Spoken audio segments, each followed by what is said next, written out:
అందరికీ నమస్కారం.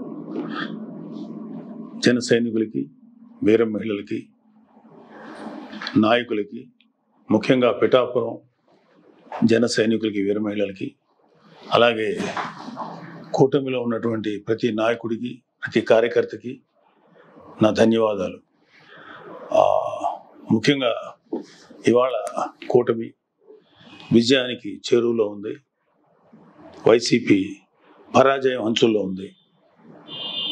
సో ఎప్పుడైతే మనిషి పరాజయం అవుతాడు అని తెలియగానే ఒక రకమైన ఫ్రస్ట్రేషన్ ఉంటుంది. ఒక కైండ్ ఆఫ్ వైలెన్స్ చేయడానికి, గొడవలు చేయడానికి సన్నద్ధులు అవుతుంటారు. మీ అందరికీ నా విన్నపం ఏంటంటే, ముఖ్యంగా జన సైనికులకి, వీర మహిళలకి, నాయకులకి, రేపు ఓట్ల లెక్కింపు సమయంలో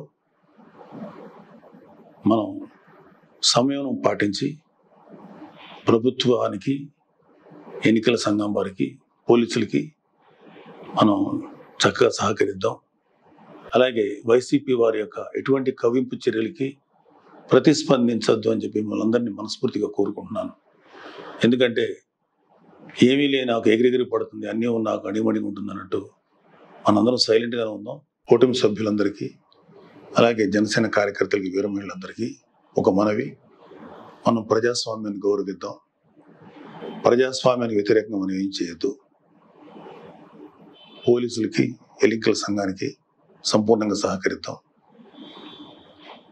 మన డెమోక్రటిక్ స్పిరిట్ని మనం నిలబెట్టుకుందాం.